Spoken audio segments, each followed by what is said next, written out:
नमस्ते दोस्तों। आंखों में ख्वाहिशें और दिल में कुछ अरमान तो रख लो। लंबा सफर है पैसे बनाने का, कुछ जरूरी सामान तो रख लो।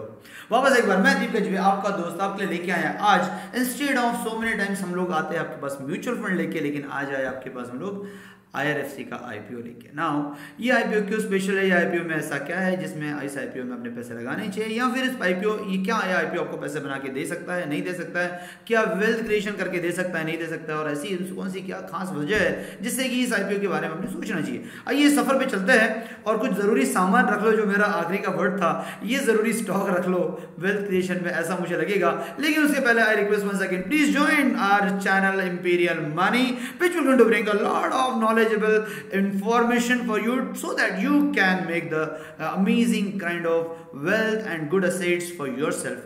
Now चलो चलते सफर में निकलते, देखते सफर में आपके और मेरे लिए दोनों के लिए क्या है। Indian railway finance corporation IPO आएगा 18 जनवरी 2021 से 20 जनवरी 2021 में। 3 दिन का IPO नॉर्मली रहता है। लेकिन इस कंपनी में ऐसा क्या है जिसके बारे में हम लोगों को सोचा जाना चाहिए? तो ये कंपनी जो है ये सेटअप हुई थी 1996 में, और ये डेडिकेटेड फाइनेंस के लिए। फाइनेंस का है सिर्फ इंडियन रेलवे जिसके लिए फंड मोबिलाइज करती है ओवरसीज और कैपिटल मार्केट से। तो IRFC जो है ये schedule a public sector enterprise है, जो जिसका एडमिनिस्ट्रेशन जो है गवर्नमेंट ऑफ इंडिया के पास है, और ये NBFC है। Now this is a normal NBFC है, इंफ्रास्ट्रक्चर कंपनी है, रिजर्व बैंक के साथ डायरेक्ट कनेक्ट है, 30 साल का एक्सपीरियंस है। IRFC का जो है काफी बड़ा रोल जो है ये इंडियन रेलवे के एक्सपेंशन में जो है, और फाइनेंसिंग के कोई भी काम जो है, कोई भी बिजनेस जो है बिल्ड होता है बिना फाइनेंसिंग के होता नहीं, राइट?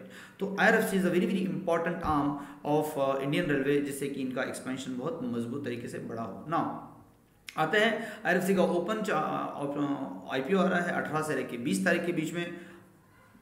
अलॉटमेंट की डेट है 25 तारीख को, और इनिशिएशन ऑफ रिफंड जो है वो 27 तारीख से चालू हो जाएगा। और क्रेडिट शेयर जो है डिमेट अकाउंट में कब आएंगे? तो ऑलमोस्ट 28 तारीख को आएंगे। और लिस्टिंग डेट जो है वो है लिस्टिंग डेट 29 जैन। ना उसके पहले इसका प्राइस क्या है? तो 10 रुपये का प्राइस है। इसका शेयर प्राइस क्या है? तो 25 रुपये से लेकर 26 रुपये पर शेयर का इसका प्राइस है। मार्केट लॉट कितना रहेगा? तो 575 रुपये का शेयर का मार्केट लॉट रहेगा। NSE BSE दोनों के ऊपर ये लॉन्च हो रहा है, दोनों के ऊपर आएगा। साइज कितना है? तो 4633.38 करोड़ का issue price है साहब, which is amazingly great and one of the biggest issue price at this point of time in last a couple of months और ईयर हम लोग बोल सकते हैं। नॉर्मल मिनिमम कितना है? 14,950 रुपये का मिनिमम इसका लॉट साइज है। 13 लॉट आप बाय कर सकते हो, मैक्सिमम 1000 रिटेल इन्वेस्टर की बात चल रही है, राइट? नाउ इसके ऑपरेशन और क्या है, तो उनके बिजनेस क्या है वो समझने की कोशिश करते हैं। IRFC का बिजनेस क्या है? Leasing, lending and borrowing. 3 major धंधे में ये लोग है। ये लोग क्या करते हैं? तो ये लोग मोबिलाइज करते हैं, मार्केट से पैसा लेते हैं, ओवरसीज से पैसा लेते हैं, और कॉम्पिटिटिव रेट पे लेते हैं, और मिनिस्ट्री ऑफ रेलवे को देते हैं। इसमें क्या रहता है? ये लोग एक्सप्लोर करते हैं innovative diverse instrument to raising the fund so that it reduce the cost of boring for the company, और टाइमली जो है फंडिंग एक्विजिशन करके ये लोग वो पैसा जो है वो वापस कर देते हैं। ये लोग लीवरेज करते हैं ऐसे बिजनेस को, ऐसे लॉट साइज को, जिससे कि एमओआर की जो इनकी जो काम करने के तरीके हैं, या इसकी जो प्रोफेशनल सर्विसेज है, वो कॉम्पिटिटिव कॉस्ट पे जो है वो अवेलेबल हो। ये लोग क्या करते हैं? ये लोग करते हैं explore to possibility of financing CPSE को भी लोग फाइनेंसिंग करते थे, मतलब बाकी अलग अलग कंपनियों को, सो दैट कि उनकी सस्टेनेबल ग्रोथ जो है उसको एड्रेस कर पाए। ये लोग और क्या करते हैं? To make the judicious use of derivative and other emerging products, so that ये लोग डेरिवेटिव में भी काम करते हैं, थोड़ा सा रिस्क को मिटिगेट कर लेते हैं। और क्या करते हैं? तो ये लोग इंश्योर करते हैं कि फंड का जो ऑप्टिमम यूटिलाइजेशन जो है वो बहुत अच्छे से इनका काम हो, और भी बहुत सारी अलग अलग चीज़ें ना हो। इनके लीड मैनेजर कौन है? तो इनके lead manager basically HSBC, ICICI, IDFC और SBI कैपिटल। प्रमोटर कौन है? Government of India. IPO grey market में प्रीमियम क्या है? तो जी 25-26 रुपये का प्रीमियम, 1 रुपये 60 पैसे के ऊपर ऑलमोस्ट चल रहा है, कंपेयर टू 1 रुपीज़ 20 पैसा, थोड़ा सा प्रीमियम और बढ़ गया है। फाइनेंशियल्स इनके क्या है? तो फाइनेंशियल्स में लोग काफ़ी अच्छे हैं। कैपिटल एडिक्वेसी रेशियो उनका बहुत अच्छा है, 395% का है, और 433% का रेस्पेक्टिव, मतलब 2020-2021 के आसपास का, मतलब मार्च से लेकर सितंबर की बात मैं कर रहा हूँ यहाँ पे। कंपाउंडिंग ग्रोथ 10% की YoY, कंपाउंडिंग प्रॉफिट ग्रोथ 24% की YoY है, और IMP क्वांटिटेटिव EPS इनका 3.1% है, ROE इनका 1.5% है, ROC इनका 13.19% है, और नेट इनकम मार्जिन इनका 1.5% के आसपास का है, which is actually making this IPO very very lucrative. Now IRFC का शेयर होल्डिंग पैटर्न क्या है? 100% pre issue government of India के पास था, पोस्ट इशू 14% है, डाइल्यूट कर रहे हैं। नाउ शेयर होल्डिंग 75% हो जाएगा अगले 3 साल में। क्रिसिल और इक्रा ने इसका AAA रेटेड दिया हुआ है। आईपीओ का QIB qualification qualified constitution bidders को जाएगा 50%, 15% नॉन इंडिविजुअल को जाएगा, रिटेल इन्वेस्टर के बाद 35% रहेगा। तो अभी तक नॉर्मली क्या होता था, थोड़ा सा पैटर्न डिफरेंट था, लेकिन this is a one IPO जिसमें 35% का जो प्रेफरेंस है वो रिटेल इन्वेस्टर को दिया गया है। तो ये लोग रिटेल इन्वेस्टर का पार्टिसिपेशन में चाहते हैं। हमारा इसके बारे में व्यू क्या है? स्टॉक में भी अप्रोक्सीमेटली 40% के प्रीमियम बेस में आएगा। Good for a long term capital. IRFC एक PSU NBFC है।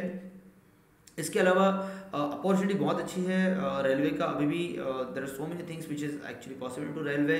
Long term investor can also buy this listing price including अगर 35-40 पे भी अगर ये ओपन होता है तो भी ये बाय किया जा सकता है, बिकॉज अगले 2-3 साल के अंदर इसका लेवल जो है वो 100 रुपये का जाएगा, ऐसा मोटा मोटा लगता है।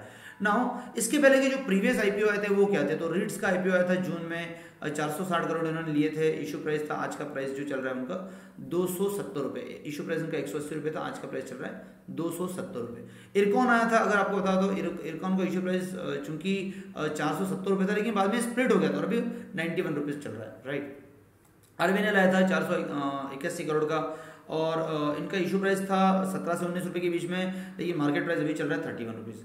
IRCTC आया था 645 करोड़ रुपए का, इनका इशू प्राइस था 315 रुपए का, आज इनका मार्केट प्राइस जो है वो 1465 रुपए। तो बाजार बहुत हेवी प्रीमियम रेलवे के स्टॉक्स को देने में लगा हुआ है, रेलवे के जो प्रीवियस आईपीओ आए थे उसमें। और अगर ये स्टोरी गई तो ये 25-30 रुपए का जो आईपीओ है आपको बहुत ज़्यादा सरप्राइज नहीं होना चाहिए। यहाँ से देखिए ना, 315 रुपये से 100 टाइम्स, मतलब सीधा सीधा 10 टाइम्स बढ़ गया, हाँ ऑलमोस्ट राइट, 5 टाइम्स बढ़ गया। तो that is something really specific, 5 times. तो 25 का 5 टाइम्स अगर मैं लेता हूँ तो आप इमेजिन कीजिए, मतलब what sort of price you will going to get it, right. So that is the one thing. Thank you very much. लेकिन इसमें एक मैं बहुत इंपॉर्टेंट चीज़ जो आपको दिखाना चाहता हूँ, यहाँ पे देखिए रेवेन्यू इनका कंसिस्टेंटली बढ़ रहा है, और इनकी प्रॉफिटेबिलिटी जो है ना वो भी कंसिस्टेंटली बढ़ रही है। So this is something very very unique about this particular company. I believe this is the one company which really make sure make the point to have into your portfolio. और सबसे important चीज़, मोटा this IPO can be very very buy IPO पर से हमारा view जो है वो ये है।